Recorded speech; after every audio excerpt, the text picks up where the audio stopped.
Hej og velkommen til vores kanal. Det vil være Christoffer som filmer og min kanal. Og så nogle gange vil Sebastian være med. Og vi sådan for det meste, der kommer nok en masse fyrværkeri ud og teste med hækkehyl og alt det der, man nu kan få inde på fyrværkeri. Og vi vil så vise lidt krudt. Her, det er så Christoffers krudt til at starte med. Han har kun lige fået starten af det.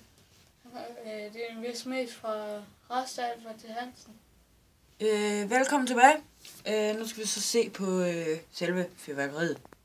Der er ikke så meget, fordi at deroppe i Hansen, hvor jeg skulle købe det var i Viborg. Der havde de ikke fået det noget af, fordi at blæsten den var kommet. Ja. Vi starter med heksehyl. Der er 0,7 gram i, og der er kun pap. Der er ikke et rør, eller plastikrør, eller hvad man skal sige. Her har vi en mini quakenball. Som er et mini ledlys. Ja, mini ledlys. Et eller andet, ikke særlig stor. Vi sammenligner med en lighter.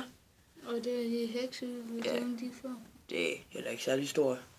Men ja, og så har vi raketsortiment. Det skulle jeg heller ikke have haft. Men jeg skulle rigtig have haft sådan en julesortiment til at lave sjov med. Men så fik jeg den her i stedet for. Det er fint nok, synes jeg. Fordi ja, der er farve i forhold til de andre. Det var bare til at lave sjov med. Men Milano her. Den er ikke ret god, i hvert fald. Ej. Vi har set på nettet. Ja. 17 gram. Ja. Og så Athen var der jo også i. Jeg skulle faktisk også rigtig have haft 2 pakker Athen. Den er meget lille. Der er 12 gram krudt i. Ja. Yeah. Hvis vi så går videre her, så har vi en... jeg skulle rigtig have haft en hulraket. Men 2 hulraketter til 40 kroner, tror jeg det var. Men dem havde de heller ikke, da jeg kom derned, der hvor man skulle hente det. Der var oppe i Viborg. Så fik jeg den her himmel her i stedet for. Så har vi det store julesortiment. Der er romerlys i. Der er 5 skud, og der er 7 gram krudt i. Jeg skal nok fjerne hånden, for at man kan se sammenligningen.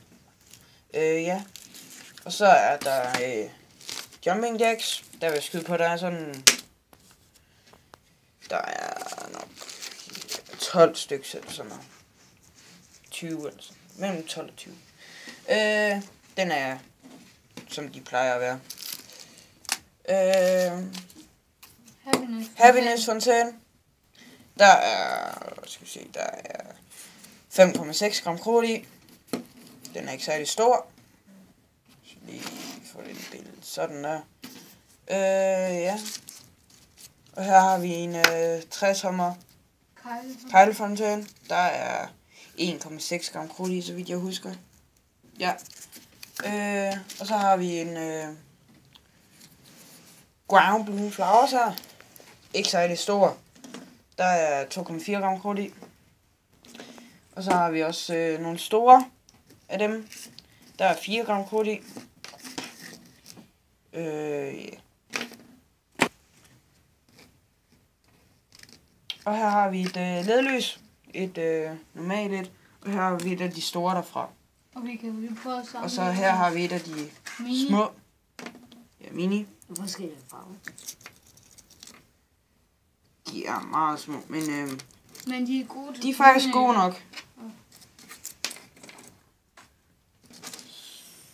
Det er lige lidt på plads. Så her har vi en 2-tommer quakenball. Her har vi en Lotus Fireworks jordsolting noget. Der er 3 gram krudt i. Og så har vi en quakenball. Normalt. Dem skulle jeg have 5 pakker i, men dem havde de heller ikke. svære. Ellers så havde jeg haft mere at vise jer. Også på grund af stormen. Ja, også på grund af stormen. På grund af hvad var den hed? Ja. Og her har vi en Thundershot. En af de store. Ja, det var på grund af Bodil. 18,30 gram krudt. Hvis vi så lige sammenligner her. Den er dejlig stor. Den, jeg har fået den anbefalet af ham. Så, men han havde dem sidste år. Dem gad jeg ikke at have, fordi jeg synes, de var for dyre. Så, men i år, der var de jo til parasat, så tror jeg, købte en pakke. Ja. Og så gav jeg lige en jordsol, for jeg havde lige min øresnegl. Ja, den er ikke særlig stor. Og de virker nok heller. Den virker ikke som sædvanligt, garanteret. Jeg har ikke prøvet det af. Jeg har ikke prøvet det helt store af endnu. Jeg har prøvet lidt teksyl af og sådan nogle cracking balls og sådan lidt. Ja. Yeah. Andet har jeg ikke lige noget. Jeg var ude efter det i forgårs. Og vi vil måske... Og dem her heksyl, dem vil vi lave en test af. Med kanonslag og det normalt og sådan. Ja. De hyler ikke så godt i år, kan jeg så. Fordi at der ikke er rør i.